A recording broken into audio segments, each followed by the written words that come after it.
Hoje começam os trabalhos de análise da PEC da transição na Comissão de Constituição e Justiça do Senado e sobre as propostas apresentadas, as expectativas dos resultados dessa análise. A gente conversa agora aqui no Jornal da Manhã com o senador Eduardo Girão, do Podemos do Ceará. Senador, bem-vindo, bom dia. Olha, muitíssimo bom dia, Lívia, também ao Tiago, ao Coronel Tadeu, ao Diogo Schelp. É uma honra e uma alegria muito grande estar aqui conversando com vocês nessa manhã decisiva aqui no Senado Federal.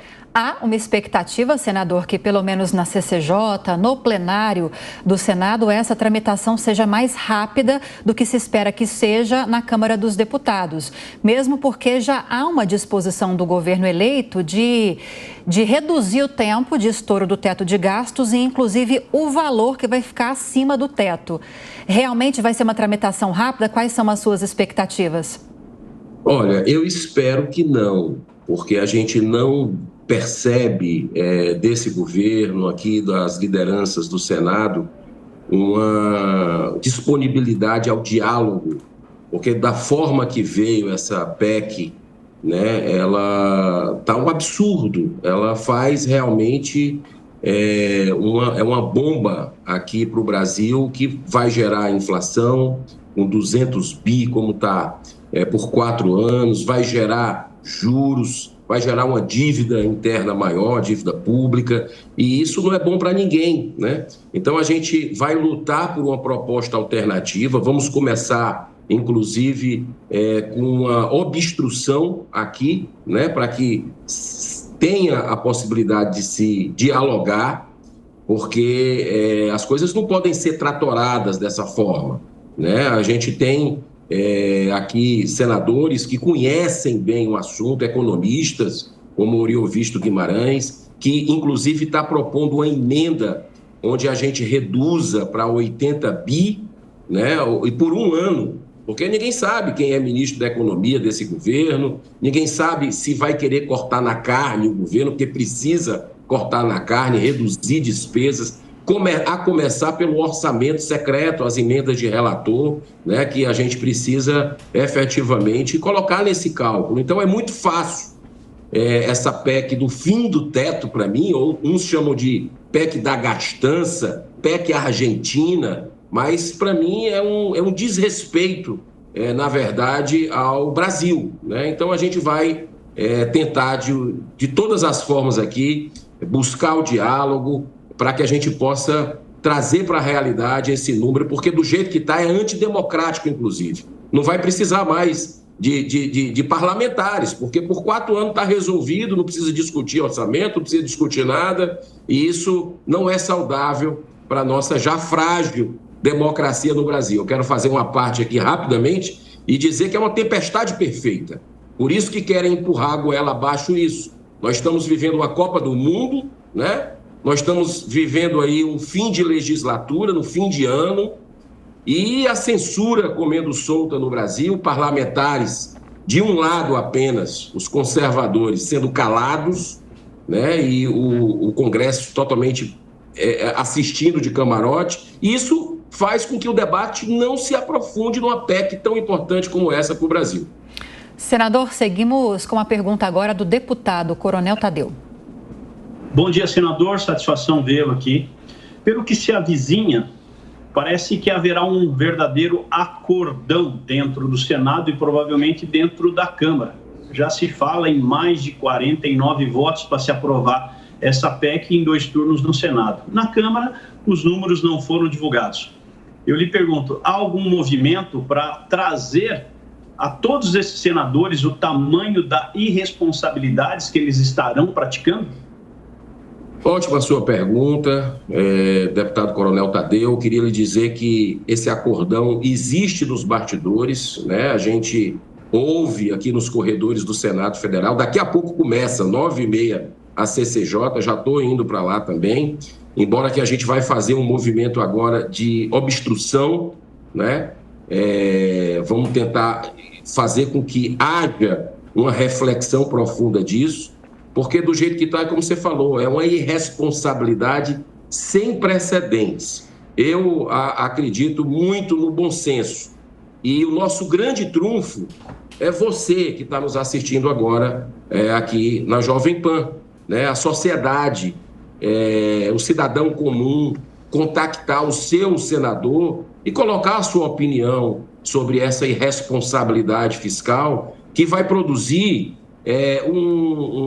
algo assim que a gente não sabe onde é que vai parar, porque nós até aceitamos que se mantenha os R$600, né? Ou seja, os 405 que estão previstos no orçamento, que a gente passe para R$600 agora do Auxílio Brasil, ou outro nome que o governo queira dar.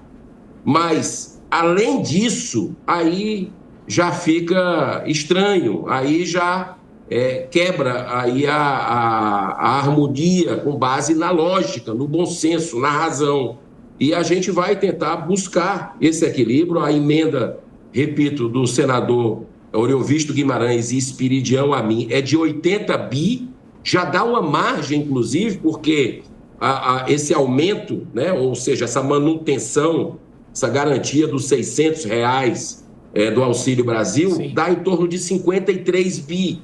Então já está deixando uma margem, né, para a questão aí junto a alguns outros custos sociais, para a criança, inclusive, mas, inclusive, também colocando a disponibilidade para geração de emprego, né? Porque a gente não é só dar o peixe, a gente tem que dar a oportunidade também do governo de ensinar a pescar. Esse é o grande objetivo dessa emenda do senador Oriovisto Guimarães e do senador Espiridião Amin, que nós apoiamos aqui e vamos tentar sensibilizar os colegas com a ajuda do brasileiro, do cidadão que está cada vez mais gostando de política, acompanhando a política, cobrando de forma respeitosa, ordeira, pacífica dos seus representantes aqui, uma postura correta em respeito ao Brasil e aos brasileiros. Então, é isso que a gente espera no aprofundamento do debate. Espero que não seja tratorado,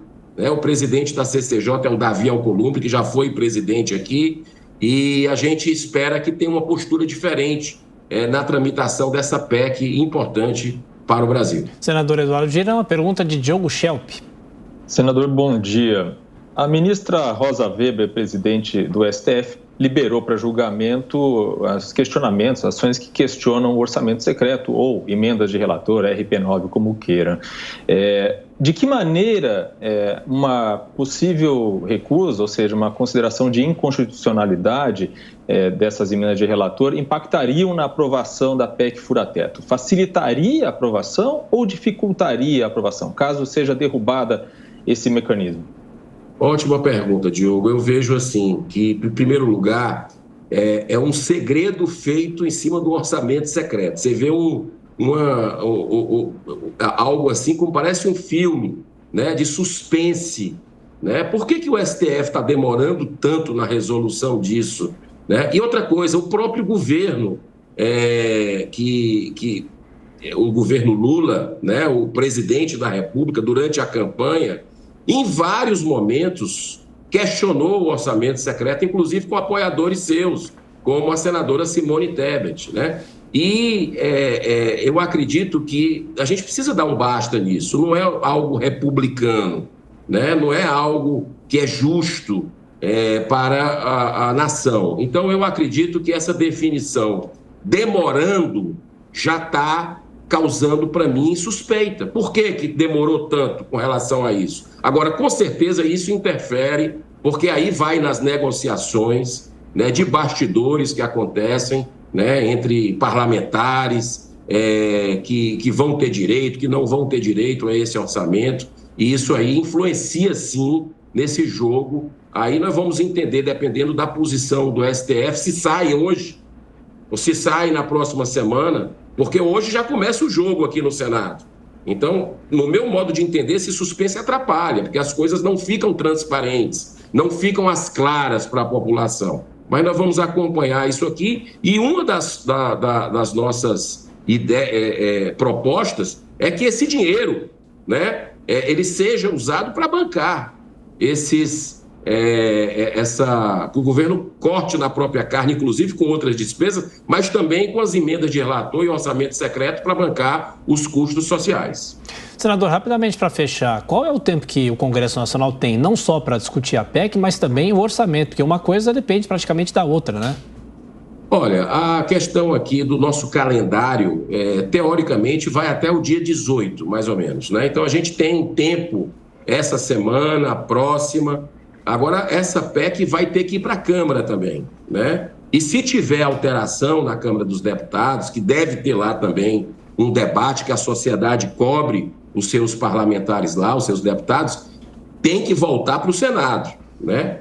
Agora, a gente não pode se furtar numa importante PEC como essa, que no aspecto, pelo menos, dos 405 para os 600 reais, que os dois presidenciáveis tinham se comprometido com a população, seria um gesto do Legislativo, e eu concordo com isso, essa manutenção dos 600 reais. A gente não pode se furtar de o período de recesso a gente trabalhar. Se tiver que trabalhar, vamos estar aqui à disposição para trabalhar, para deliberar para o país.